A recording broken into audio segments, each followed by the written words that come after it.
എല്ലാവർക്കും നമസ്കാരം. എല്ലാവരും സുഖമായിരിക്കുന്നു എന്ന് കരുതുന്നു. ഇന്ന് തയ്യാറാക്കുന്നത് പുതിന ചട്നിയാണ്. ദോശയുടെയും ഇഡ്ഡലിയുടെയും ഒക്കെ കൂടെ കഴിക്കാൻ പറ്റിയ നല്ല അടിപൊളി ടേസ്റ്റോട് കൂടിയിട്ടുള്ള ഒരു ചട്നിയാണ് കേട്ടോ. അപ്പോൾ ഇതെങ്ങനെയാണ് തയ്യാറാക്കുന്നതെന്ന് നോക്കാം. ഞാനൊരു പാൻ വെച്ചിട്ടുണ്ട്. പാൻ നന്നായിട്ട് ചൂടായതിന് ശേഷം ചേർത്ത് കൊടുത്തത് വെളിച്ചെണ്ണയാണ്. അപ്പോൾ 2 ടേബിൾ സ്പൂൺ വെളിച്ചെണ്ണയാണ് കേട്ടോ ഞാൻ ചേർത്ത് കൊടുത്തത്. അപ്പോൾ വെളിച്ചെണ്ണ നന്നായിട്ട് ചൂടായി വന്നതിന് ശേഷം അതിനകത്തേക്ക് ചേർത്ത് കൊടുക്കേണ്ടത് നമ്മുടെ ഉഴുന്നുണ്ടല്ലോ, അതാണ്.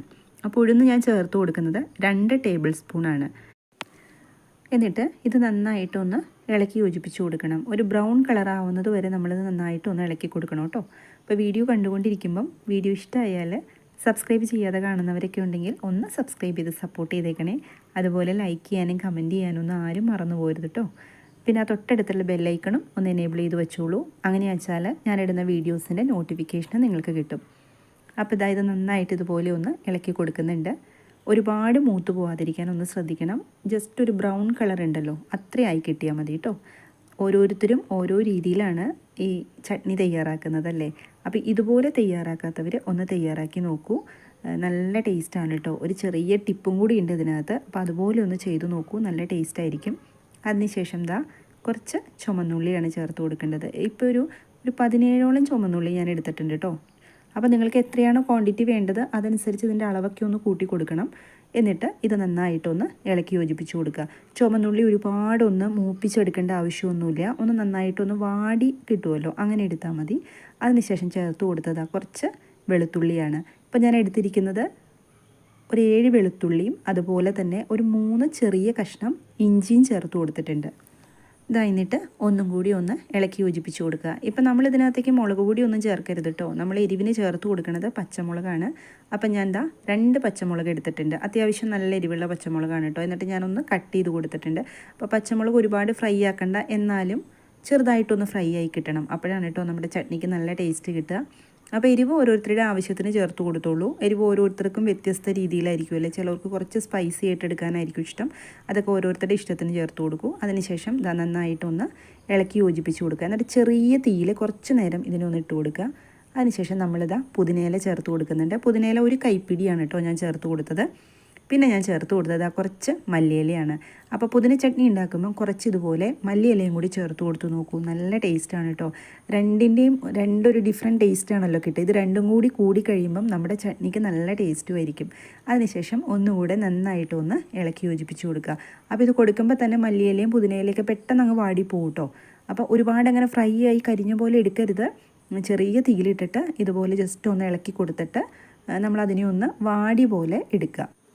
ഒരുപാട് ഫ്രൈ ആയി പോവാതിരിക്കാനായിട്ട് ശ്രദ്ധിക്കണം കേട്ടോ.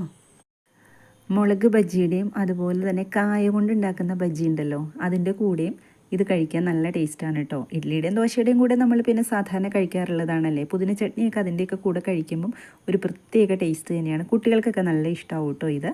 ഇനി നമ്മളിതിനകത്തേക്ക് ചേർത്ത് കൊടുക്കേണ്ടത് ഒരു ചെറിയ കഷ്ണം പുളി ഉണ്ടല്ലോ, വാളംപുളി, അത് ചേർത്ത് കൊടുക്കുക. അപ്പോൾ വാളംപുളി ചേർക്കുമ്പം ശ്രദ്ധിക്കേണ്ടത് കുരു മാറ്റിയിട്ട് കേട്ടോ, കുരു മാറ്റിയിട്ട് വേണം അത് ചേർത്ത് കൊടുക്കാനായിട്ട്. ഇനി നമ്മൾ ഉപ്പ് ചേർത്ത് കൊടുത്തിട്ടില്ല, കുറച്ച് ഉപ്പും കൂടെ ചേർത്ത് കൊടുത്തിട്ടുണ്ട്. അപ്പോൾ ഈ ഉപ്പ് ചേർക്കുമ്പോൾ കുറച്ച് ചേർത്താൽ മതി, പിന്നെ വേണച്ചാൽ നമുക്ക് ചേർത്ത് കൊടുക്കാം. അതിനുശേഷം ഇത് നന്നായിട്ട് ഒന്നും കൂടി ഇളക്കി യോജിപ്പിച്ച് കൊടുക്കുക.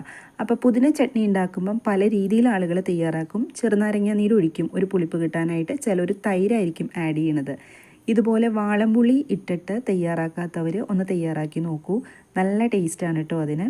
അപ്പം ഞാൻ 3 രീതിയിലും തയ്യാറാക്കാറുണ്ട്. അപ്പോൾ എനിക്ക് കുറച്ച് ഇഷ്ടം തോന്നിയത് ഈ വാളംപുളി ചേർത്ത് തയ്യാറാക്കിയപ്പോൾ ഒരു പ്രത്യേക ഫ്ലേവറാണ് അതിന് വന്നത്. അപ്പോൾ ഇതുപോലെ തയ്യാറാക്കാത്തവർ ഒന്ന് തയ്യാറാക്കി നോക്കിക്കോളൂ. ടേസ്റ്റ് 100% നല്ല അടിപൊളി ടേസ്റ്റാണ് കേട്ടോ. ഇപ്പോൾ നന്നായിട്ട് വാടി കിട്ടിയിട്ടുണ്ട്. ഇനി നമ്മളിതിനകത്തേക്ക് ചേർത്ത് കൊടുക്കേണ്ടത് നാളികേരമാണ്. നാളികേരം ഒരുപാടൊന്നും ചേർത്ത് കൊടുക്കരുത്. ഞാനിപ്പോൾ ചേർത്തത് 2 ടേബിൾ സ്പൂൺ നാളികേരമാണ്. അത്രയും ചേർക്കാൻ പാടുള്ളൂ കേട്ടോ. അത് ആ കറക്റ്റ് അളവനുസരിച്ച് ചേർത്ത് കൊടുത്താലാണ് നമ്മുടെ ചട്നിക്ക് കറക്റ്റ് ആ ഒരു പുതിനയുടെ ടേസ്റ്റൊക്കെ കിട്ടുള്ളൂ. അല്ലെങ്കിൽ നാളികേരം ജാസ്തിയായി പോയി കഴിഞ്ഞാൽ നാളികേരമാണ് കൂടുതലായിട്ട് നിൽക്കുക. അപ്പോൾ നമുക്ക് തേങ്ങാ ചട്നിയുടെ ഒരു ഫീലാണ് കേട്ടോ കിട്ടണം. അതുകൊണ്ട് അതൊക്കെ അളവ് കറക്റ്റായിട്ട് വേണം കേട്ടോ നമ്മൾ ഈ പുതിന ചട്നി തയ്യാറാക്കാനായിട്ട്. അതിനുശേഷം ഒന്നും കൂടി ഇതുപോലെ നന്നായിട്ട് ഇളക്കി യോജിപ്പിച്ച് കൊടുക്കുക. നാളികേരം നമ്മൾ വറുത്തെടുക്കുന്നത് പോലെയൊന്നും ബ്രൗൺ കളർ ആവണ്ട കേട്ടോ. അതിൻ്റെ ആ ഒരു പച്ച ആ ഒരു ടേസ്റ്റ് ഉണ്ടല്ലോ, അത് മാറുന്നവരെ മാത്രം ഇതുപോലെ ഇളക്കി യോജിപ്പിച്ച് കൊടുത്താൽ മതി. ഇതിപ്പം നന്നായിട്ട് പാകമായി കിട്ടിയിട്ടുണ്ട്. ഇനി ഇതൊന്ന് ആറിയതിന് ശേഷം ഇതിലേക്ക് സ്വല്പം തണുത്ത വെള്ളമോ അല്ലെങ്കിൽ കുറച്ച് ഐസ് ക്യൂബ്സോ ഇട്ടിട്ട് ഒന്ന് അരച്ചെടുക്കുക കേട്ടോ. തണുത്ത വെള്ളം കൊടുത്താലും മതി, അങ്ങനെ വേണം അരച്ചെടുക്കാനായിട്ട്. അപ്പോഴാണ് നമ്മുടെ ഈ പുതിന ചട്നിയുടെ നല്ല ടേസ്റ്റ് കിട്ടുള്ളൂ. ഇനി വേണച്ചാൽ നിങ്ങൾക്ക് ആ ചട്നി അരച്ചതിന് ശേഷം ഇതിനകത്തേക്ക് വറുത്തിടാം. ഞാനിപ്പോൾ വറുത്തിടുന്നില്ല കേട്ടോ, കാരണം കടുകും മുളകും കൂട്ടിയിട്ട് നമ്മൾ കറിക്കൊക്കെ വറുത്തിടുമല്ലോ, ചട്നിക്കൊക്കെ അതുപോലെ വറുത്തിടാം. ഇപ്പം ഞാൻ അങ്ങനെയൊന്നും ചെയ്യുന്നില്ല, അല്ലാതെ തന്നെ ഇതിന് നല്ല ടേസ്റ്റാണ്. നമ്മുടെ പുതിന ചട്നി ഇവിടെ റെഡി ആയിട്ടുണ്ട്. എല്ലാവരും തയ്യാറാക്കി നോക്കണം. വീഡിയോ ഇത്രയേ ഉള്ളൂ. മറ്റൊരു വീഡിയോയിൽ കാണാം. എല്ലാവരും സന്തോഷമായിട്ടിരിക്കുക. താങ്ക്